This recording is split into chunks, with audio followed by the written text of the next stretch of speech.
Hey there, welcome to another episode here on the Green Living Chat podcast. My name is David, and if you joined us last week on the Green Living Chat podcast, then I'm sure that you are itching to hear part 2 of our conversation with the Ghana Youth Environmental Movement. No need to wait anymore because this week we are continuing part 2 of our conversation on water and sanitation in Ghana, the voice of the youth.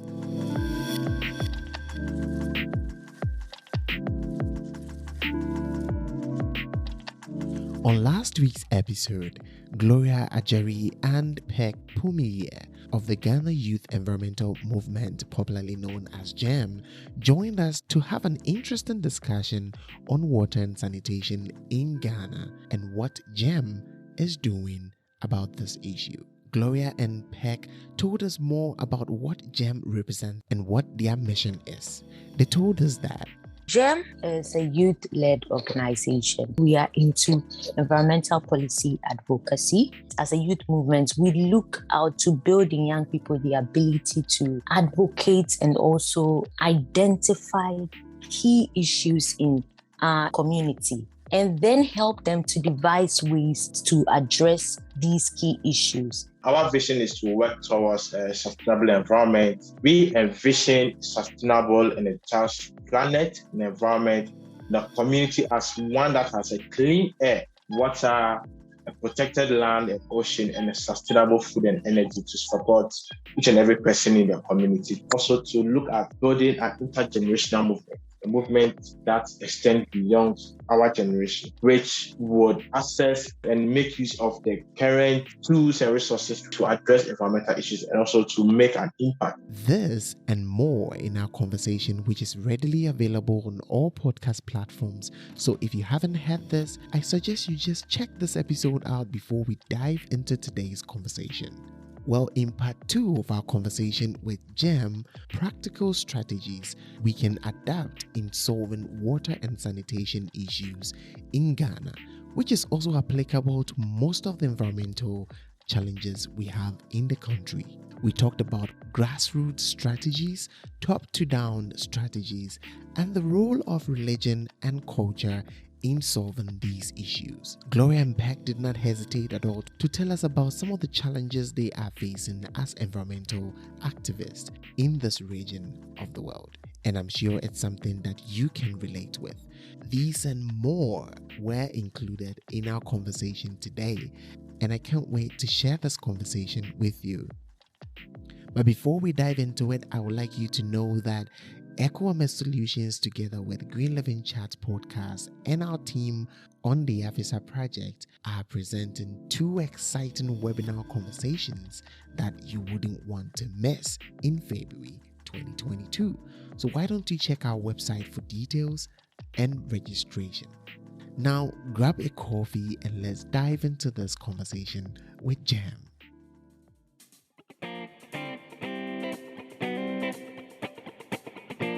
You are listening to the Green Living Chat podcast, a podcast where we discuss emerging environmental issues around the world and to find sustainable solutions. I'm your host, David Ewusi-Mensah. We use this platform to support environmental-related initiatives, researches, and projects. This podcast is brought to you by GYEM Solutions in Ghana with a mission to going back to green. So join us on this train with new episodes this and every Sunday. Here we go.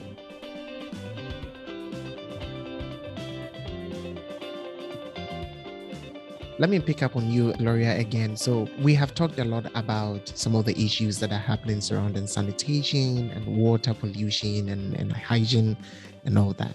How do we tackle these issues? What are some of the practical solutions that we can use in solving this? 1, engage with the people in the community. The people in the community actually understand the situation there much better than anyone outside. Yeah. I'm saying that young people should take action and all of that. And you visited a community that has issues with sanitation, that has issues with water. You don't just go there with whatever you know and whatever you think you have read online. and say that you are coming to implement this. No. So the first step in tackling this issue is community engagement. Community engagement played a key role in our Chinsu project at Treba, which is in the West. We engage the community to know what is really on the ground, to know how they are expecting the situation or the problem to be solved. What is their vision? What are they seeing? How do they want the water kiosk to be like? The local actors, how are they collaborating with them to address the situation in the community? If government is failing, okay, what is their best initiative to address the situation? It will surprise you that the community where we had our Chinsu project, we engaged with the people in the community and they actually constructed the water kiosk themselves without any pay. Nice. It was a collaborative work. So it's like the people understood that someone is here to help us. Yeah. This is actually an issue. So if someone is there to help, they are willing to give out their resources, which could be time, which could be money, which could be any form of resources to support and see that that issue is what is being addressed. So the first step to me is community engagement and working with the right actors at any point or stakeholders to tackle the issue at hand, because we can't keep waiting for government. Yes, so as much as I believe in the bottom-up approach, I also believe we need the direction and the vision of our leaders. So that's our political actors, our people of influence, our chiefs, local authorities, public institutions. We need them to have that will. Because one of the challenges to implementation of policies, good policies, is the lack of the political will, which is a major challenge to the ineffectiveness of a lot of the policy that we have. We have good policies, but they lack implementation. And even when they are implemented, they're not implemented appropriately or in the right way, and they're not even done well. So we need that drive from our leaders who understand the conditions of their people and are ready to help them reverse the challenges or implement solutions to them. Like Gloria said, when GYEM went to construct the water kiosk, we involved them. One of the things we looked at was the governance structure within the community. They had a chief. We didn't do this without the chief's consent. The chief was involved in the whole process. And the chief's commitment and willingness to bring solutions to the community made it possible for us to be able to implement the change. So it's the same we expect from our president, we expect from our ministers, we expect from our MPs and the public institutions. Let them, we expect to see that willingness. Personally, I've had experiences where you are a young person, you are creative, you come with a solution, all you need is their support. Probably not even financial support. You know, these people are people of influence. They have the power to direct it to someone or to say, okay, we may not be able to help you financially, but we can provide you with this technical support. We can provide you with this resource to help you scale up your work or reach out to the people you need. And it's unfortunate that sometimes you make these advances, you try and meet these people, and all you get is bad energy. It's like it's a bit frustrating to experience this from your leaders. Then you begin to wonder or question yourself: how can you scale up? How can you make great impact when the leaders, people who have the power to make things quite easy for you, to help you extend your work, are not willing to help you? You are trying to work with school authorities and you get negative feedback from some of them because they have a perception you are coming in to teach them what you want to do. They have their personal interests conflicting with some of the things you do. And yes, we've had some positive feedbacks also from some of the people we've interacted with, willing to collaborate and connect. But most of the times it's been negative feedback. And it's a bit depressing and heartbreaking to realize that your political leaders are not as open or as willing to support young people implement or take action. And this is why I think we really need a lot of work done. We really need that systemic shift, that systemic change within our political system to be able to help young people. Because once there's that shift in the political system among our leaders, whatever they do will facilitate or create a suitable or a sustainable environment to help you grow at a sustainable rate, to help you work sustainably. Whatever you do will be sustainable. You're able to work with a lot of motivation and passion because you are being accepted. Your work is being acknowledged and appreciated by your political leaders. So I think we need that. Exactly. And also, they formulate the policies and they have the expertise and the resources. They have the technical, they have the opportunity, the power to access whatever resource we need as young people. They have the power to make it available to us. So if we really want to make impact and grow and to be sustainable, we need our leaders to also support the work we do. We support not necessarily financial support and technical support, but what creates that enabling environment for us to thrive as young people, running environmentally sustainable businesses. Because it's from these businesses that we're able to fund other activities like NGOs, non-profit activities, initiatives, charity events, community give back events, or initiatives. Yes. Wow, it's really exciting to listen to you say these things because I mean, of course, these are experiences you're gathering from the grounds. I will get back to Gloria in a second, but I would like to ask you. I mean, I feel like the society within our region doesn't really support this kind of job. Let's say being an advocate, being an environmental educator. How challenging is it for you? Because to be honest with you, it's just recently that I just started seeing lots of people trying to, come out really clearly with their programs, like their environmental advocates within the region. But comparing it to other regions of the world, I don't see like the youth of Ghana are really enthused. I mean, of course, recently they are, but I mean, in the past, let's say 10 years, we could not see them coming out that much. What are some of the challenges that you think you are facing as an environmental educator or advocate? The challenges, I think, you don't know where to start from. In fact, I don't know where to start from. There are quite a lot, but I think I'll take it from two areas. So I think I also see it from the aspect of economic foundation. If you're a young person and you're not trying to find your feet, you're not trying to get into school, finish your course, this your formative, this is a stage where you're trying to plan your life, you're trying to put your life in a direction, and you don't even have it all figured out yourself. Yeah. And you're trying to amidst all this, there are lots of barriers or challenges that you face, which are all around you in your environment. The environment also plays a key role or influences your decisions and also influences some of the steps you take. If I find myself in an environment where I don't need to bother about what I'll eat tomorrow, I don't need school fees or pay my fees, it's not an issue to me. Exactly. I have that peace of mind to be able to think about other things, able to find my passion, what I'm really passionate about, and focus on that and channel my energy into that. I, as a young person, would be able to excel in what I'm really passionate about. But if I have a lot of barriers, challenges, a lot of things clashing my mind because I have to figure out a lot of things in my life as a young person, I think picking up environmental activism wouldn't even occur to me. I wouldn't even consider it because what?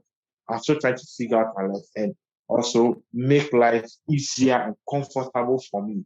And unfortunately, this is the system in which we find ourselves as young people in a country like Ghana, where we have a lot of economic instability, challenges.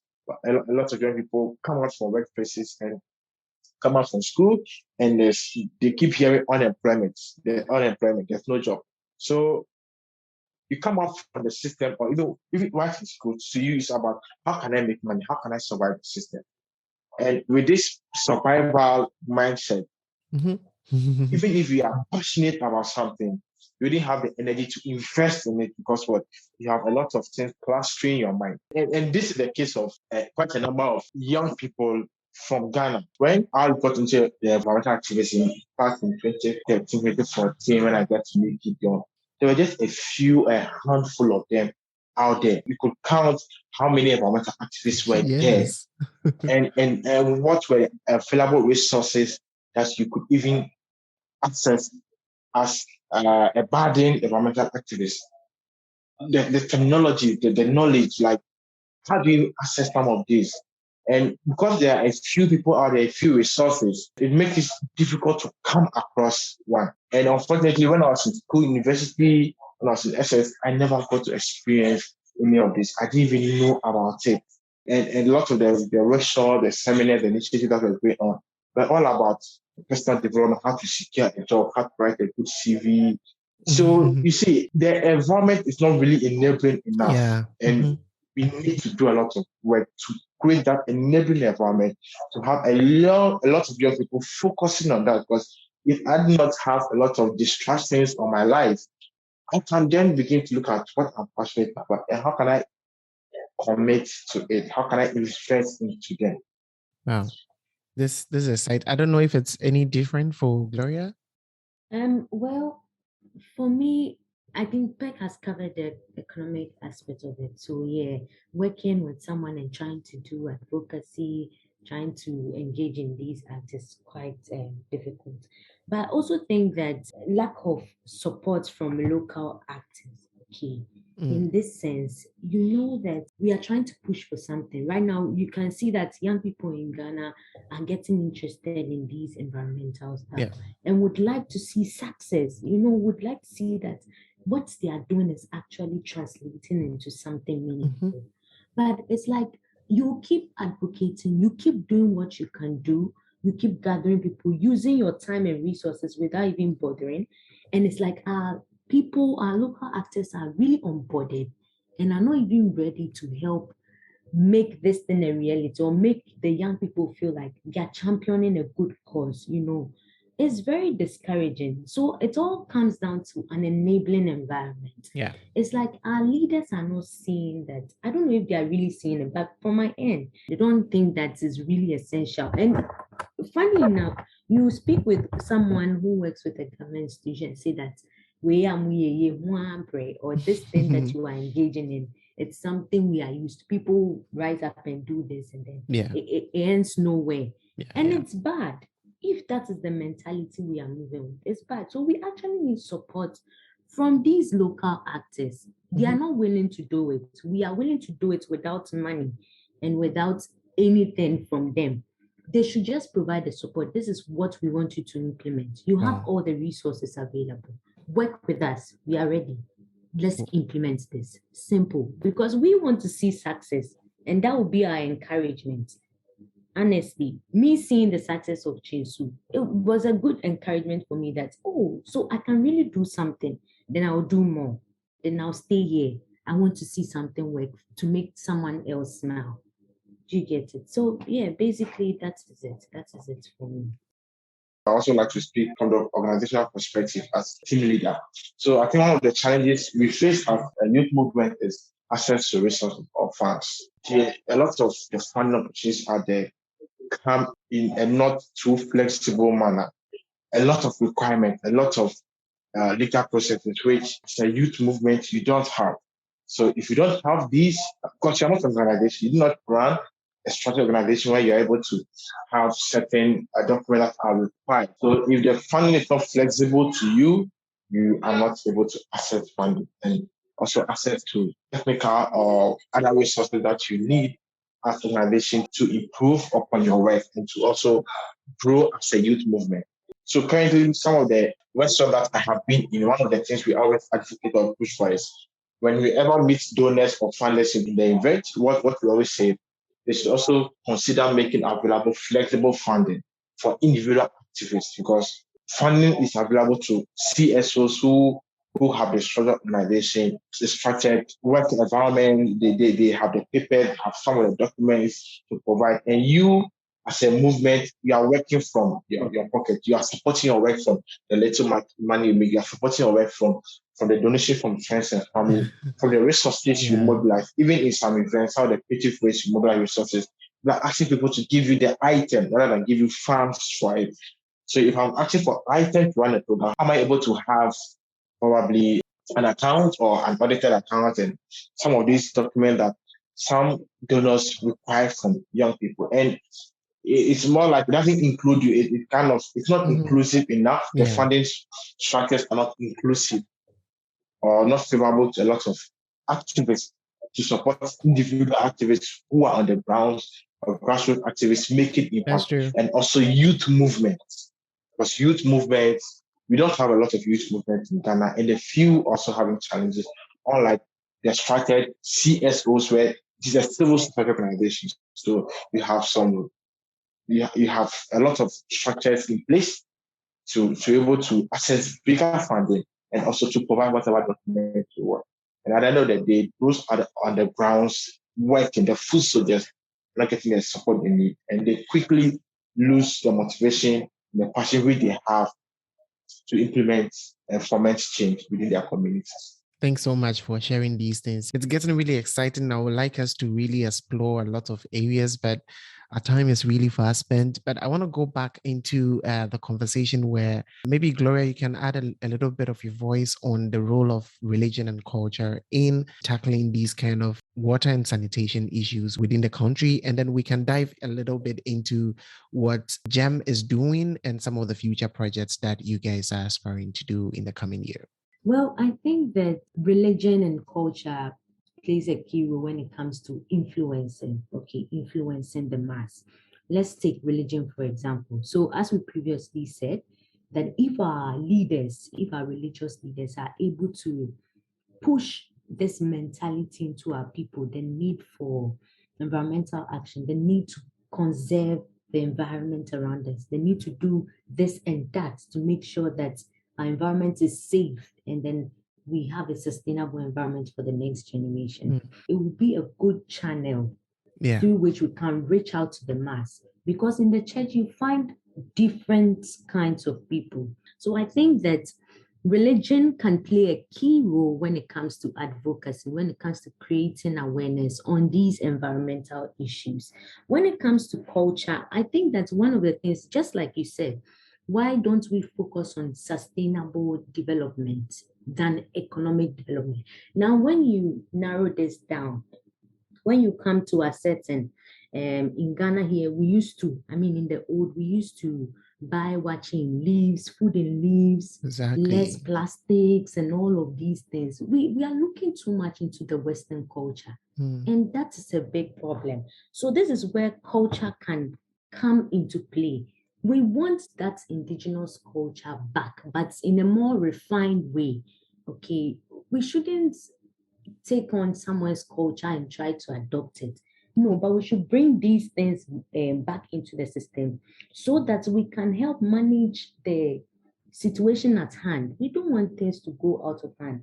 So we can now promote the use of these indigenous products, the pots, the leaves, paper, stuff, and all of that, and reduce the plastics. Now, with culture too, we can use our traditional leaders to reach out to the people at lower levels. We can look at the market women, we can look at farmers and all of that to be able to know what is happening, what is really happening, and what they need to do.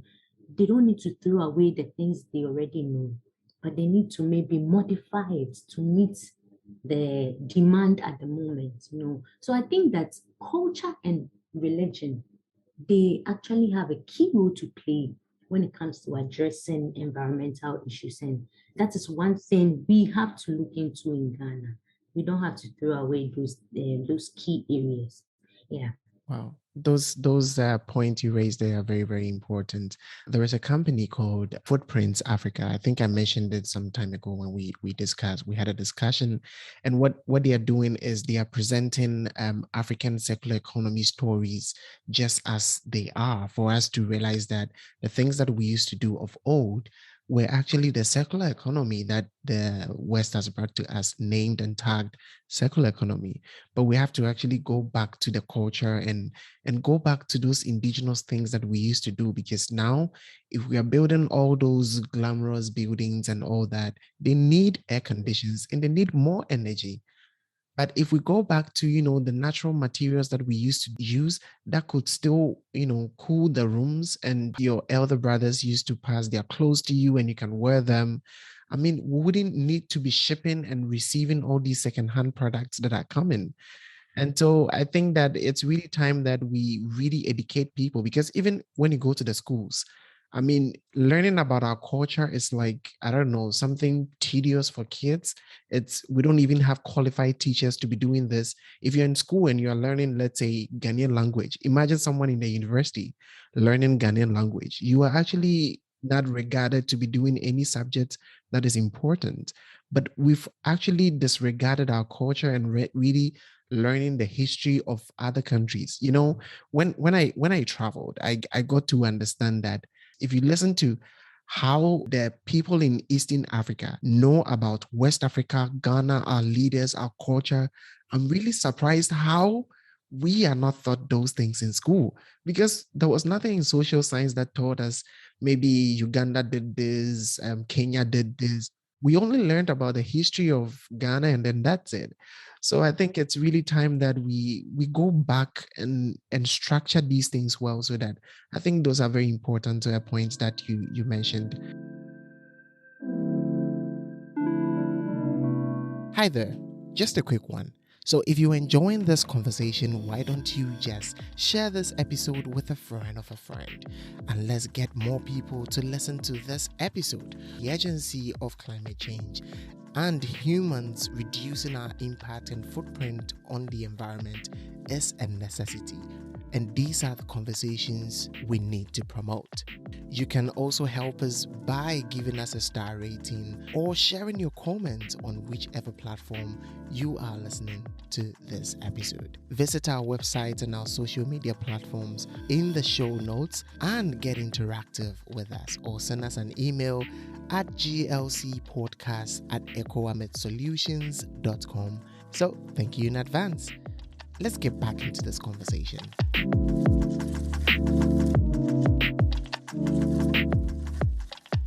Perk, do you want to say anything, or we can just dive into? So can you tell us a little bit about GYEM and what you guys are considering doing in this coming year, probably your upcoming programs, and tell us specifically how people can collaborate with you?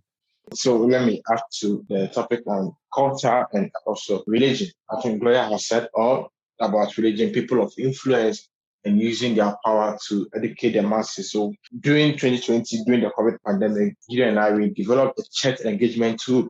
So it's a visual engagement tool that was created and designed to engage faith-based organizations, individuals, churchgoers on the issues of climate injustice, the environment, greed, and other key or essential themes that we wouldn't like to address as Christians or as people of faith. We had a pilot where we engaged a couple of young people, diverse group of people, and the response we had were amazing. People who were staunch Christians were making revelation like they're like, this is something they never knew, this is something they never thought of. And this is what we are trying to do, trying to bring that element of climate environment into the religious platform, into the religious space, how people can engage. They can just have, anybody can pick up the tool and use it. We also tested this tool with a network of theologians, pastors, reverends, environmental activists, and diverse group of people with the support of Christian, with the support of Christian Aid UK. So we did this in partnership with them, and we were able to test this tool. They also used it in the UK. We are hoping that next year with effective funding, we'll be able to replicate this in other communities beyond Accra. With funding where we can travel to other regions, mobilize faith-based organizations, their leaders, groups, and engage them on issues of climate as people of faith. In 2020, we launched the Ghana Young Environmentalist Program, which aims to train young people, equip them with the tools they need, the knowledge they need to be able to start environmental activism within their communities and implement and foment change. The project was launched and executed in 2020 to 2021, and it has trained over 250 young people all across the country. So it was open to young people. Exciting. We trained 250 young people, give them knowledge on environmental issues within their community in the country. And the second phase of this project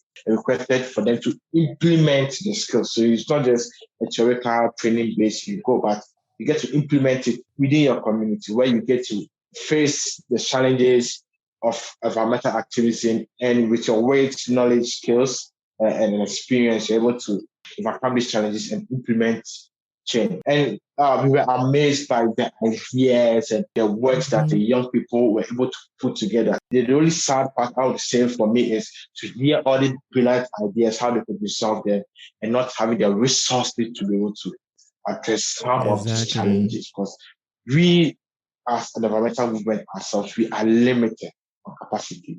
We are trying our best to help these young people. One of the things we try to help them is how to help the how they can look at proposal writing, applying for grants and funds. But like I said, a young activist, how can you apply for it? I think you don't have the resources. You don't even have the documents and the legal documents because the funding opportunities are not flexible enough to help you see. So also in 2020, we designed the Change Suit project with support of funding from International Secretary for Water. We were able to construct a water kiosk in Treba, which is a community in the West, to say district, to provide potable drinking water to people within this community and to make water accessible and affordable to these people.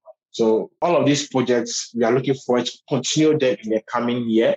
And we are also looking at exploring or extending our reach beyond what we started in 2020 and we've continued in this year. We're also looking at issues of food challenges and food insecurity. So what GYEM has done so far is to have a food focal point for the organization, someone who has interest in food and make it a focal point to help the organization look at issues in the food industry, the food sector, the food insecurity, and how we can begin to extend our work into some of these areas. We are also preparing for our annual retreat and AGM. And one of the things we're also looking at is to engage the steering group, which is the decision-making body of the organization, engaging them, made up of over 30 young people, volunteers. Engage them, look at ideas, solutions, projects we could run the coming year. Also focusing on drawing inspiration from COP26 activity. What are the negotiations? What are the goals for Africa? How do those transform or translate into the work we do? What can we learn from negotiations and how can we support and what work can we do in those areas? So simply this is what we are doing as an organization, and this is what we are looking to do in the coming year. We need more partnership on our Green Club Schools project, the curriculum we develop. We want to push it out there so that we can educate our young people, help them engage more in environmental activities and have that knowledge, at the basic level, senior high school. So we need a lot of collaboration in pushing that. We also need a lot of collaboration on the creating awareness on food, the relationship between food and then the environment. Okay, we want to push that out there because issues of food security is now resurfacing, and then we have to look into that. Population is growing and the impact of that on food system. And also, we need a lot of collaboration on WASH projects.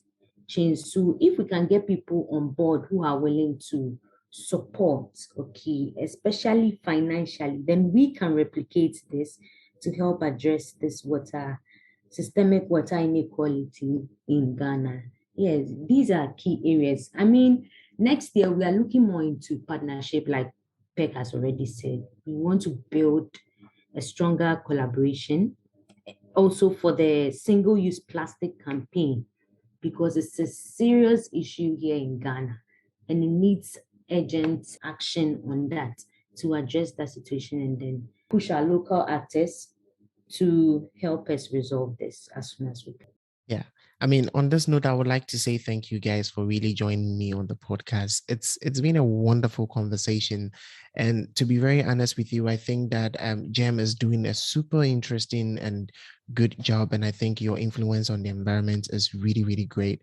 I hope that people listening are going to collaborate. And of course, we do have lots of people listening in several different countries. And I think maybe Ghanaians who are there who like to collaborate, or people from other institutions. We know we have a lot of environmental advocates listening.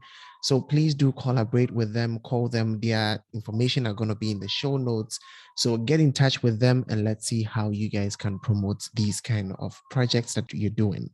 And I'm also definitely looking forward to engage you more about some of the things that you're doing, more conversations, hopefully more collaborations as well. But before we let you go, I would like to just engage you, Perk, for a second. So with all the issues that we've talked about, with all the interest and experience that you've gained from the environment, from the ground, if you have the opportunity to change just one thing about the human influence or impact on the environment, what would that one thing be?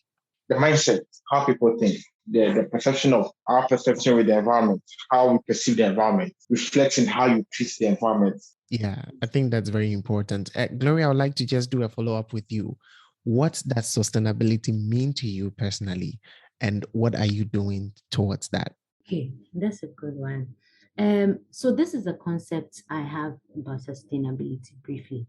It's like, let's say we are in a community, and at this present moment, the students in the community do not have chairs, but we have trees available. We have carpenters. So then we know that we want to use these trees to address the need at hand now. Then I go in for the carpenters in the community. We all try to get or cut down these trees to build a system for them, chairs for them to be able to school and all of that. Now, in trying to address the present situation or the current problem, and I'm going to cut down these trees, I should be able to work with these people to either plant or cut down these trees in a way that when we go, okay, and then we address this situation at hand, the next generation will be able to come back and find other trees there that can address other needs, if not necessarily chairs, because one, the chairs that we are building should be able to be sustained for a long period of time, so that we wouldn't have to cut any more trees, or the next generation will not have to even cut any more trees to address that situation again.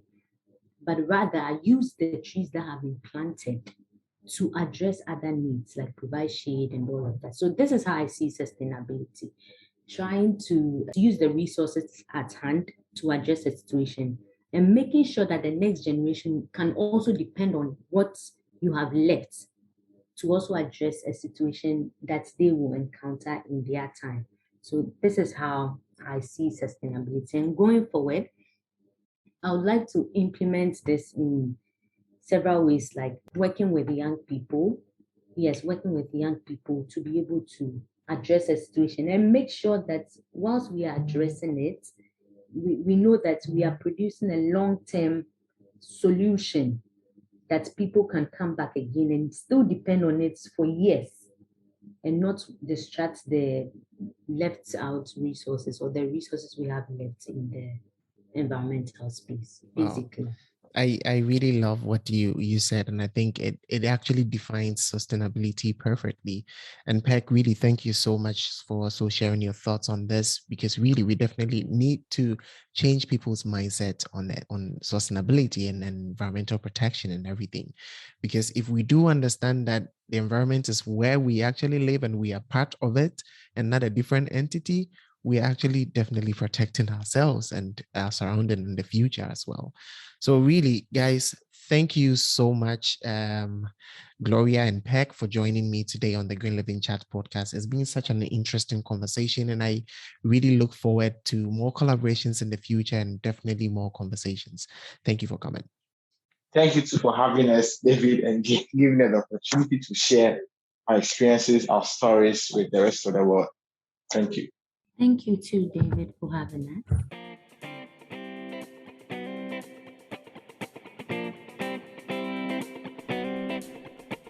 Thank you so much for listening to this episode of the Green Living Chat podcast. This initiative is to educate and create awareness on things that really matter. We look forward to hearing your thoughts and comments as we get interactive on our social media platforms at Echo Ahmed Solutions on Instagram, Facebook, YouTube, and LinkedIn. If you would like to be part of these conversations, contact us via email at glcpodcast@ecoametsolutions.com or see our contact details in the show notes. See you on the next episode, and remember, live green.